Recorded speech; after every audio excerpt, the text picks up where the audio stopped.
We want to change the way you see justice. Welcome to the View magazine's Rebel Justice podcast. This is the second part of episode 11 from our Someone's Daughter podcast series. In today's episode, we'll be discussing women and justice.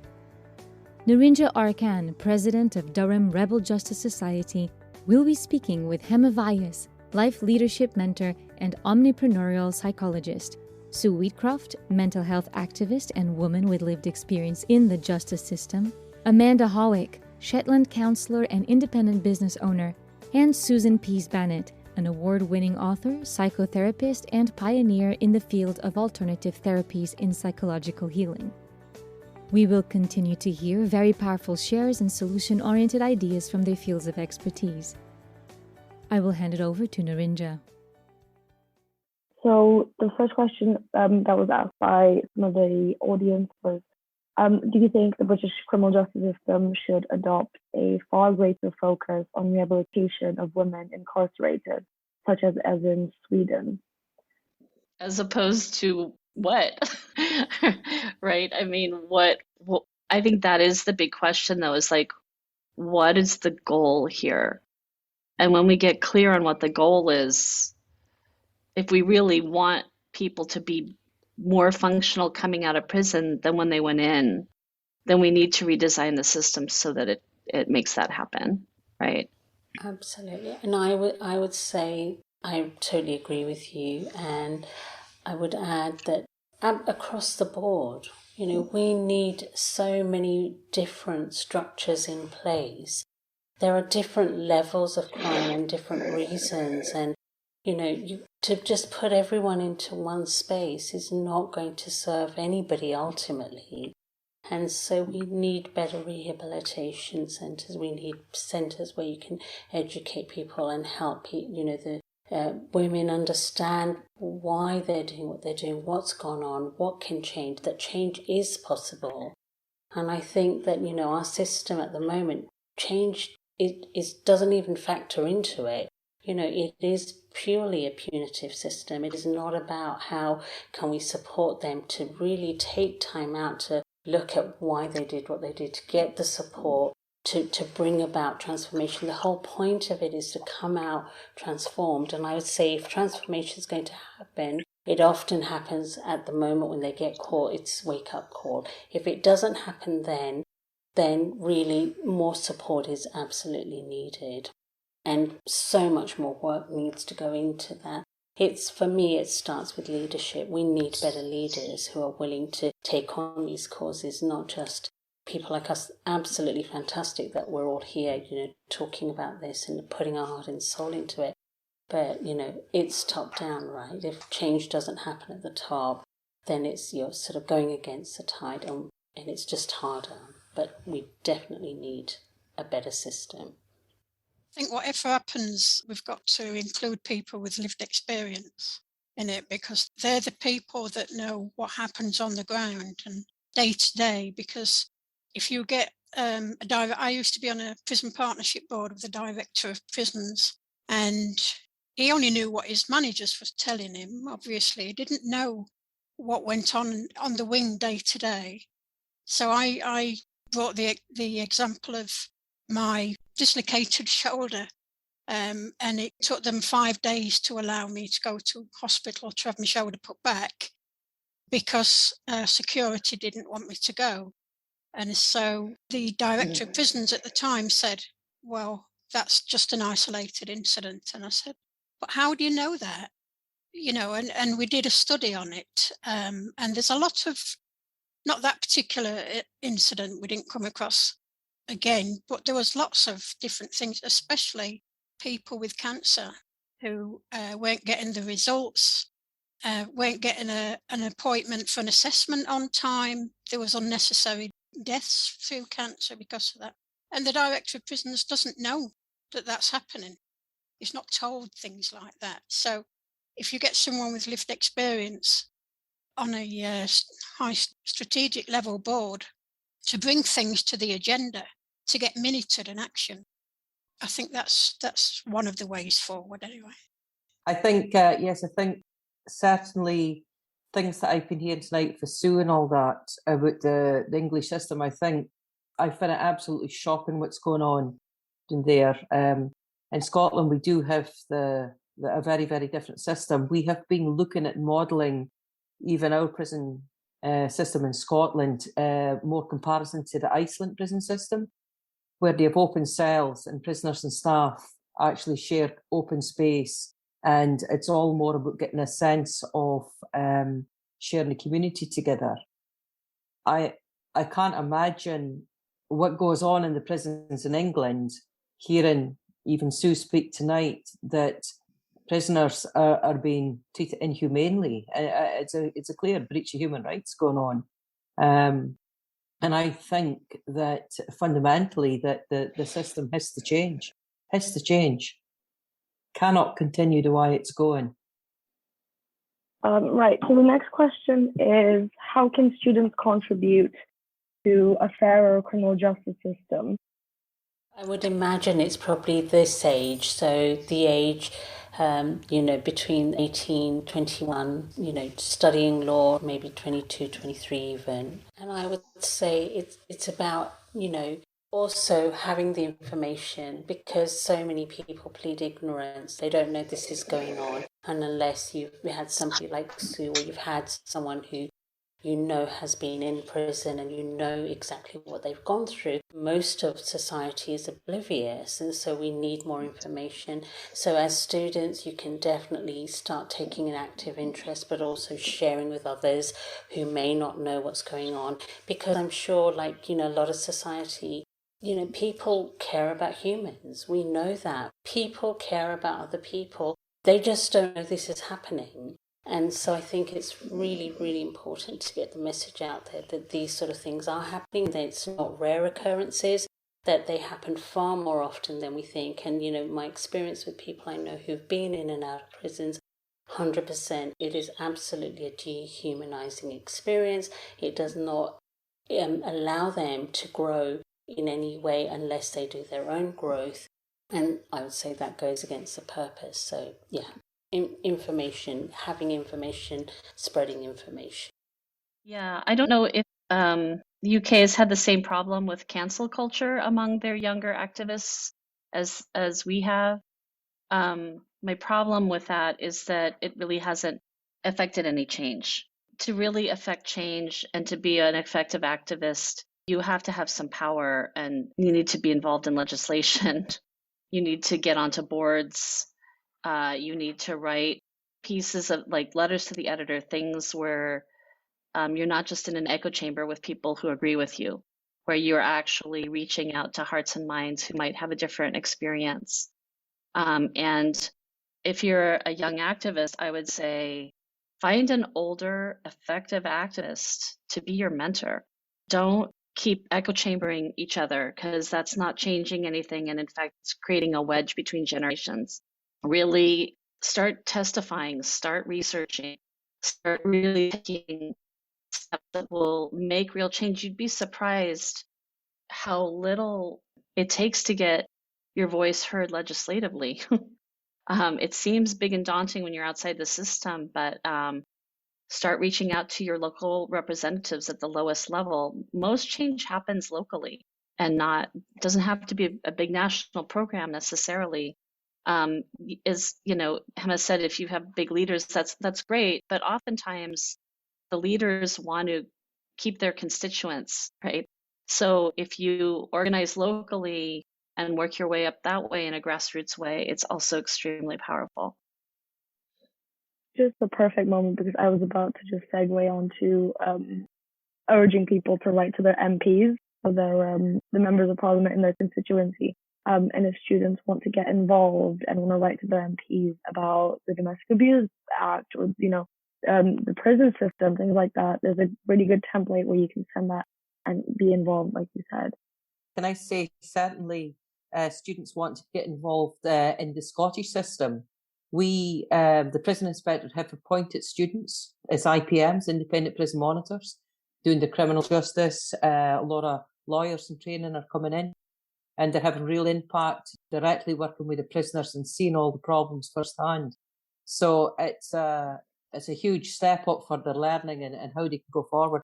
And I would agree, lobby your MPs, lobby your local councillors, get studying and get your voices heard, but get involved at whatever level you can, on any organisation you can.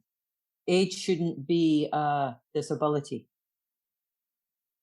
It's also important to let people realise that this could happen to anyone. You know, I knew a 61-year-old lady who'd never been in trouble with the police, and she got 44 days in prison for non-payment of council tax.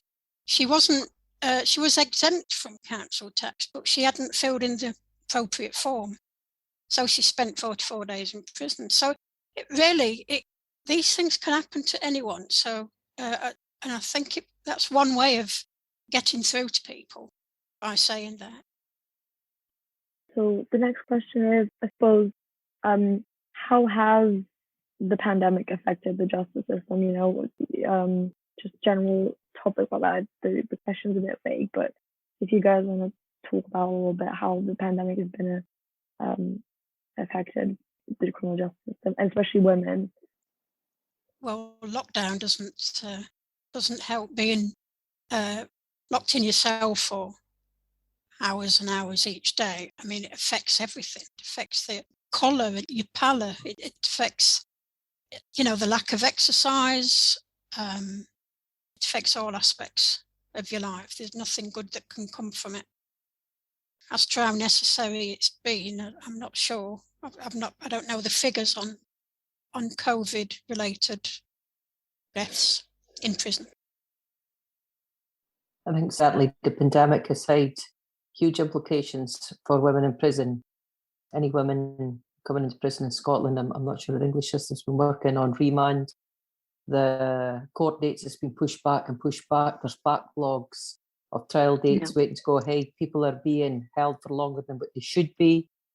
There was the basic rights of prisoners in lockdown, not being able to have family time visits. Rehabilitation is huge on family contact.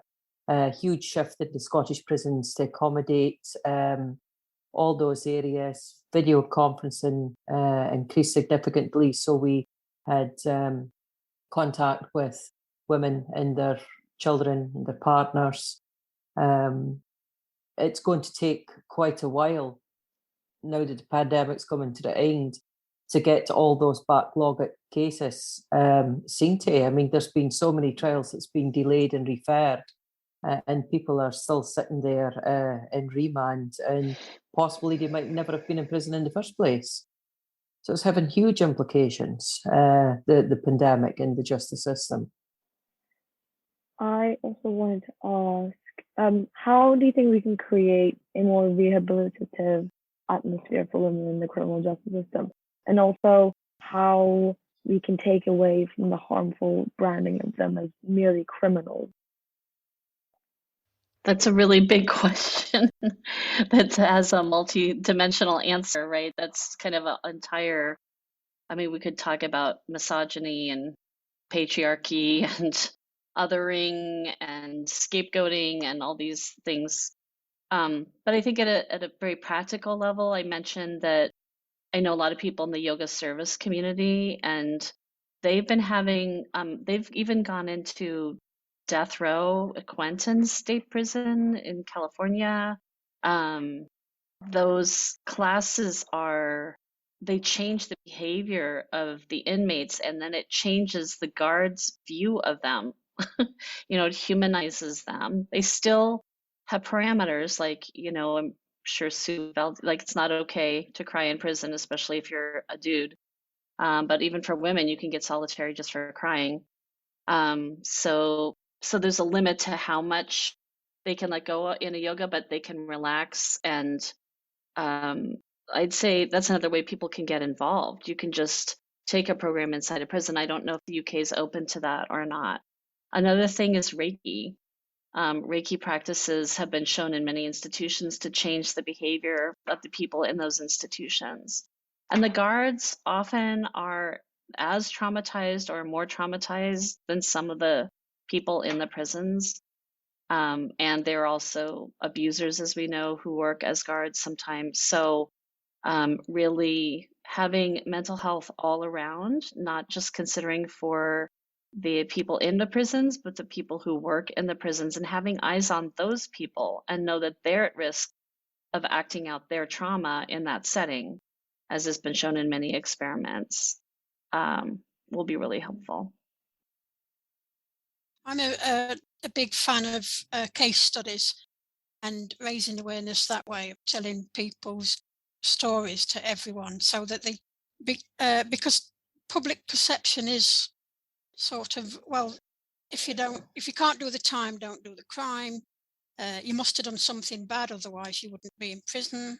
And I think unless they're shown that that's not necessarily the case, and which is easy. I do presentations for my local county voluntary sector forums, and they don't know anything. They didn't know anything before I told them about the statistics about most people in women in prison are more likely to go there for theft than something violent. They don't know all this. They just assume that we're all violent criminals. But if you let people know this, it's just raising awareness. I think that's can go a long way, and it's raising awareness and everything that you said, both of you, on this subject. And I would also say that education, we make it more rehabilitative by educating people and having more people there to actually go into prisons to help, deal with a lot of things like, the shame, mental health issues come about because not just the trauma, but also the shame and the stigma attached to being a criminal, being in prison. And as you said, Sue, that the truth is that, some people don't necessarily belong there. And what they've done, should absolutely have been dealt with in a very different way.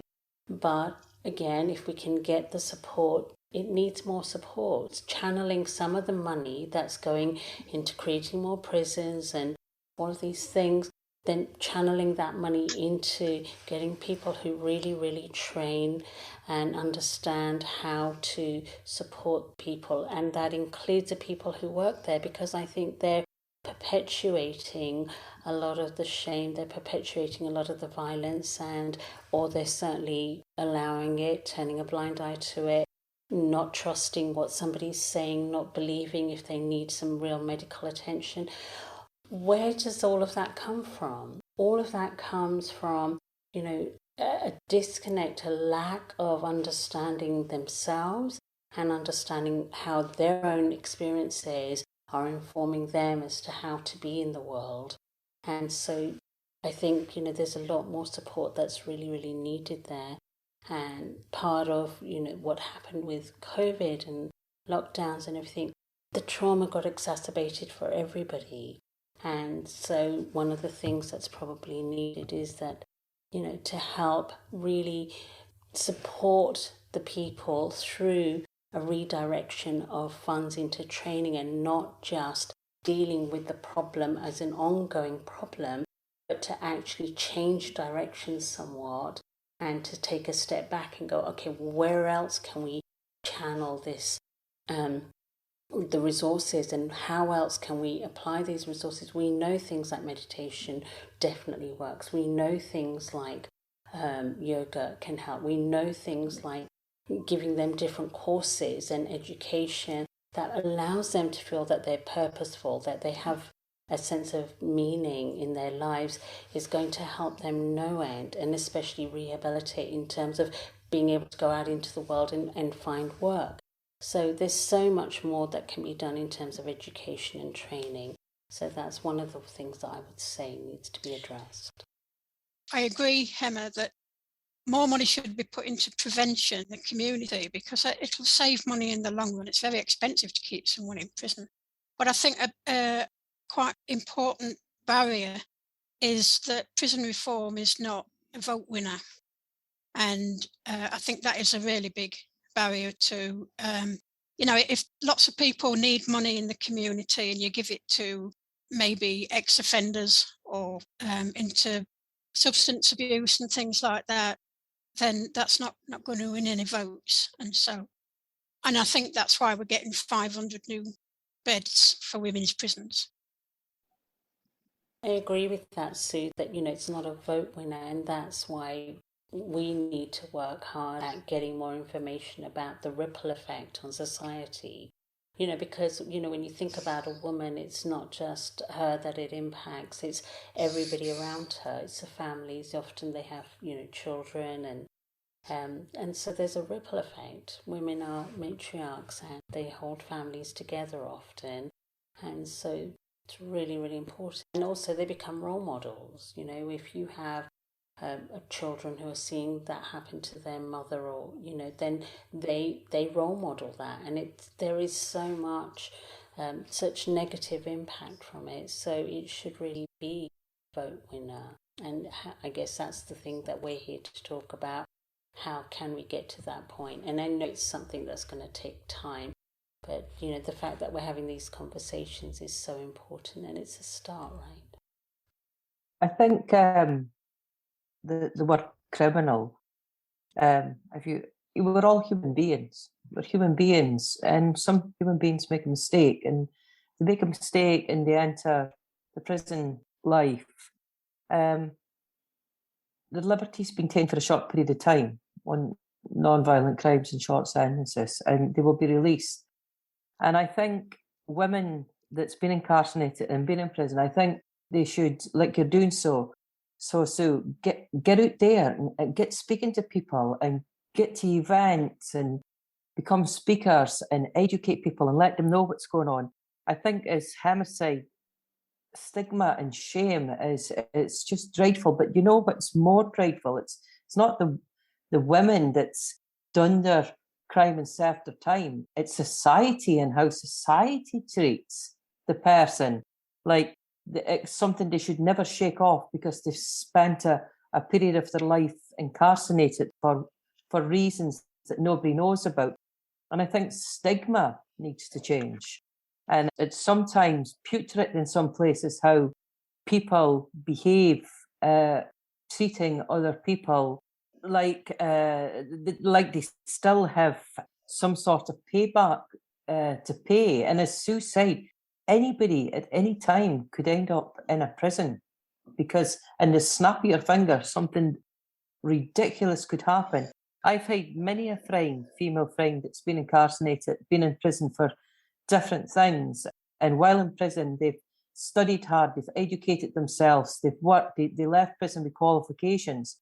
And one of my friends, she's very, very high up now in an organisation, but she lives in fear that nobody ever finds out that she was incarcerated. Nobody knows her past because they would treat her differently. And it's society that needs to change a lot more than the women. Yeah, I want to add to that. I think that's very well said, Amanda. That to also look at cultures that do it differently. So I'm posting a link.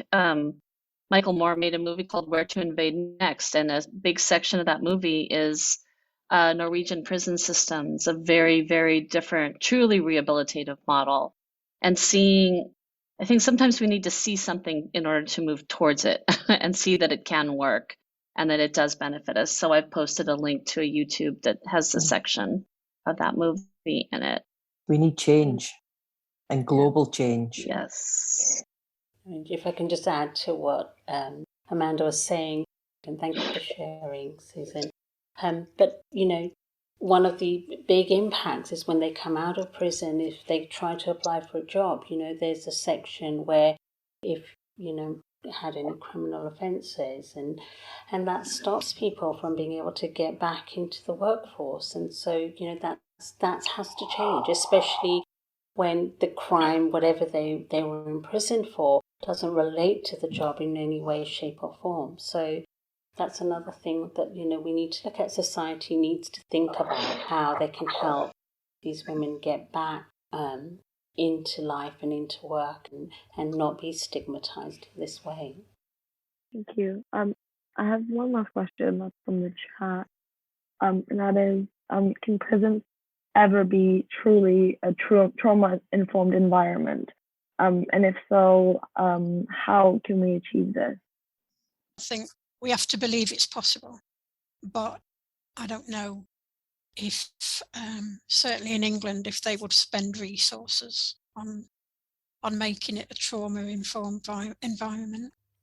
Yeah, the prison system as it stands in the US and sounds like the UK, it would be very challenging to do that. Can it be done? Yes. Watch the clip from Michael Moore's video. It's very trauma informed. But the, mandatory strip searches or things, just the power over dynamic with the guards and the prisoners is problematic because so many people have abuse and trauma issues that had to do with authority figures, right? So there just would have to be a comprehensive sort of rethinking of, like, again, coming back to the question I posed first, which is like, what are we trying to accomplish here? Let's start there. What are we trying to accomplish? And then use the science that we have to design a system that actually accomplishes that. I'll give you just a shocking statistic. At one, I run with other councillors national conferences in Scotland on female political councillors at local levels. And we were given the shocking statistic that it would be 2089, even before there's a 50-50 balance on female to males. And I think for women to have an equal balance of at least men and women deciding the future, rather than be dominated by men that makes all the decisions, is an absolute imperative. And that movement has to go faster. 2089, I mean, I'll be dead and buried by then. I'd like to hope it'll happen, but it's a long time away, and we need it. We need women supporting women, and if we can't have more women that understands the needs and power to help, then we're in a failing society. Yeah, and I would just like to add to that I do think it is something that is possible, and I think it's far more possible today than it was 5 years ago, 10 years ago. So we're heading in the right direction. And I think that, what's possible is still a far cry from where we are. So we're heading in the right direction. The fact that we're all, aware of this and becoming more aware of this is so, so important. And all we can do is keep on doing that, because we grow in numbers. It's the 100th monkey syndrome. The more people who know it, the more people who become more aware of it. And once that knowledge is there, you can't take it away. At the moment, a lot of people sort of plead ignorance in the system. It's like, well, we don't know and it's not possible. The more people who start having conversations about what is possible and what doesn't happen and start making it happen, then it's going to grow in momentum. And I think it can happen a lot sooner. And I certainly hope that it can happen a lot sooner. Thank you, everyone. So I think that concludes our panel today. I just want to thank all the speakers for a very inspiring, fruitful discussion. That was very, educational for me. I'm sure for everyone else listening in as well. Thank you to everyone who joined us today. If this panel interested you and you're a student at Durham University, please join our society. We'll be putting more events and socials throughout this term and next term. You can also get a membership that includes a subscription to the View magazine. So this magazine, all the money that they are raising is going to be to go into the printing and publishing of it, which then will be distributed to English women's prisons and help us be the voice for women who are silenced currently in the criminal justice system. Thank you so much. This concludes our episode 11 from our Someone's Daughter podcast series. Thank you so much, Narince, for hosting this very powerful talk. And thank all the panelists for your wonderful shares, Hema Vyas, Sue Wheatcroft, Amanda Hawick, and Susan Pease Banitt. You can go online to learn more about the View magazine and our Someone's Daughter campaign, representing women with lived experience in the criminal justice system. Thank you for listening.